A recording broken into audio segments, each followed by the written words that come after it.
Hola, sóc jo, l'Alícia, i m'han donat permís per distreure't uns minutets més. I crec que val la pena que coneguis una història. Avui parlarem de qui era l'Elisabeth Eidenbenz. Tot comença l'any 1937, quan una jove mestra suïssa travessava els Pirineus, portant una maleta vella i moltes ganes d'ajudar. Imagina't per un moment que ets a l'escola i la teva mestra et proposa un dia, així com si res: vols venir a portar llibres i joguines a nens i nenes que ho estan passant molt malament a causa d'una guerra? Aquesta era una situació real per a l'Elisabeth Eidenbenz, una noia que va néixer a Suïssa, un país petit i envoltat de muntanyes que està al centre d'Europa, no gaire lluny d'Itàlia, França, Àustria i Alemanya. Suïssa sempre ha estat coneguda per ser un país molt neutral, és a dir, que intenten no posar-se mai al mig de conflictes importants. Però l'Elisabeth no volia quedar-se mirant com altres persones patien, volia posar-se a ajudar de veritat.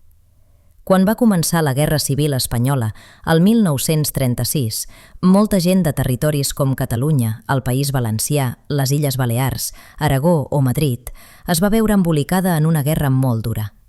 Les famílies fugien de les bombes, buscaven llocs per viure en pau, però sovint, allà on arribaven, encara trobaven moltes dificultats.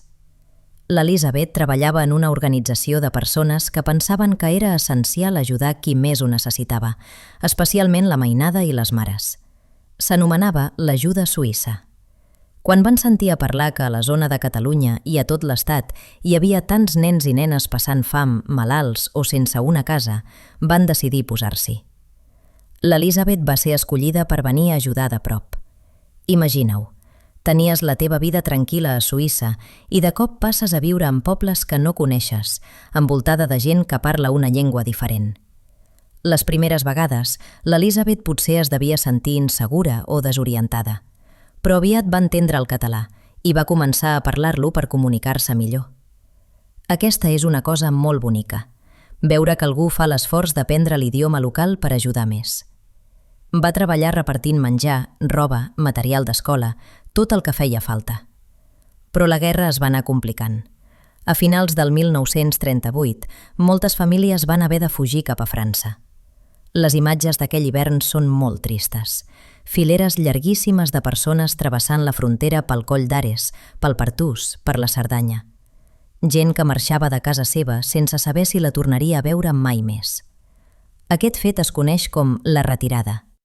A França hi havia uns camps de refugiats, que eren com recintes molt grans amb tendes de campanya o barraques de fusta, on dormien i vivien milers i milers de persones. No era res de semblant a anar de colònies o de campaments. Allà feia fred, no hi havia prou menjar ni aigua i la gent emmalaltia molt ràpid. Pensa en el següent. Tu estàs acostumat o acostumada que si et passa alguna cosa vas a un hospital o al centre de salut i et cuiden. Però aquelles famílies no tenien aquest recurs. Les condicions eren brutals.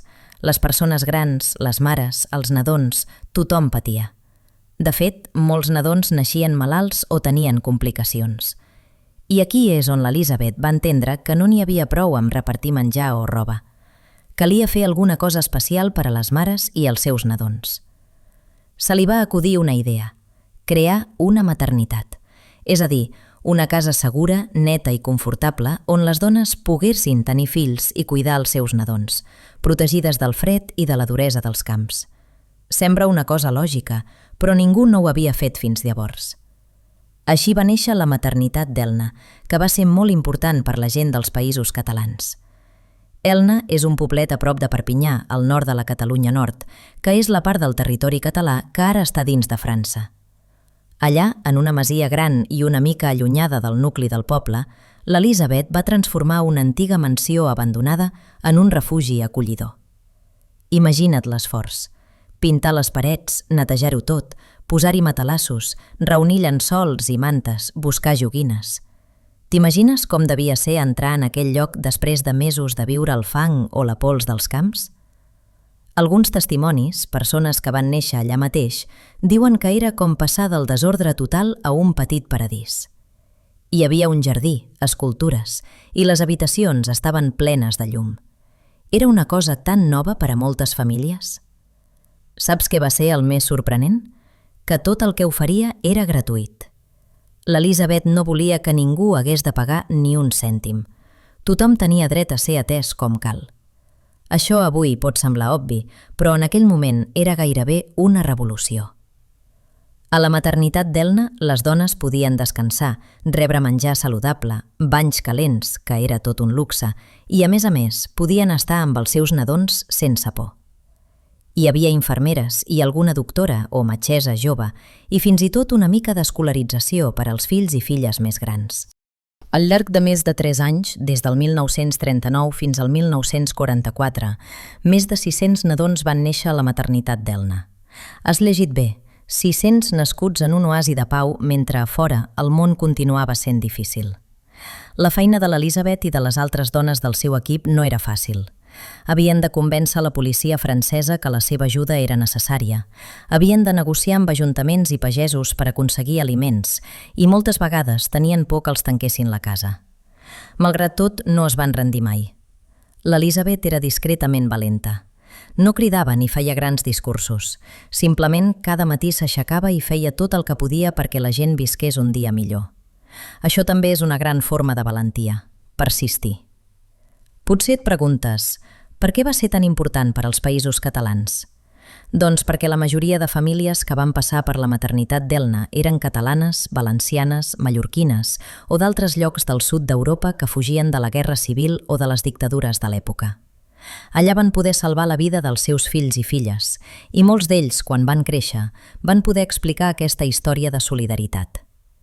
És curiós pensar que, tot i que l'Elisabet era suïssa, el seu gest va marcar d'una manera molt especial la memòria col·lectiva de la Catalunya Nord i del conjunt dels Països Catalans.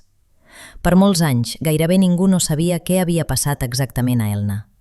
Les famílies recordaven aquell lloc màgic, però l'Elisabet va tornar discretament al seu país un cop la maternitat es va tancar durant la Segona Guerra Mundial. I va passar molt de temps fins que algú li va donar les gràcies en públic. Amb els anys, periodistes, mestres i historiadors van investigar i van tornar a donar llum a la història de la maternitat d'Elna i de l'Elisabet Eidenbenz. Fixa't com la memòria pot quedar amagada com un tresor i només necessita que algú la vagi a cercar amb curiositat i respecte. Ara, moltes escoles dels Països Catalans expliquen qui va ser aquesta dona valenta. Al poble d'Elna la maternitat es pot visitar i fins i tot hi ha una placa que recorda tots els nadons que hi van néixer. Cada any, algunes d'aquestes persones tornen per recordar allò que, sense l'ajuda de l'Elisabet, potser no haurien pogut explicar. Què podem aprendre d'aquesta història? Que no cal ser famós, ni ric, ni tenir un superpoder per ajudar els altres. Sovint només cal una mica d'empatia, idees clares i força de voluntat. L'Elisabet només volia que tothom tingués una oportunitat de viure millor. Potser tu també pots pensar de vegades, què puc fer per donar un cop de mà? Molts dels descendents d'aquests nadons han crescut escampats per tot arreu, a València, Barcelona, Eivissa, Andorra, Perpinyà, el Rosselló, i guarden una estima ben especial per aquesta mestra suïssa. Malgrat tot, l'Elisabet mai va buscar reconeixements. Li van donar algunes medalles i distincions, com la Medalla d'Or de la Generalitat o d'altres premis de pau, però el més important per a ella era veure la felicitat d'aquells infants i mares. I si alguna vegada vas a la Catalunya Nord i veus Elna al mapa, pensa, aquí hi va haver una dona que, sense ser rica ni famosa, va aconseguir salvar centenars de vides, només fent de mestra i de persona solidària. No creus que és increïble com de vegades una sola persona pot canviar la vida de tantes altres? T'imagines quants petits gestos potser acaben provocant coses tan grosses com aquesta? A vegades no te n'adones, però potser simplement fent una abraçada, ajudant algú de classe o compartint l'esmorzar, ja estàs fent del món un lloc més just. Així acaba la història de l'Elisabet Eidenbenz, una dona suïssa, però també una mica catalana, que va convertir una casa bruta i abandonada en un refugi, que va fer possible la vida i l'alegria, fins i tot quan tot semblava perdut. I fins aquí la història d'avui. Descansa bé i bona nit.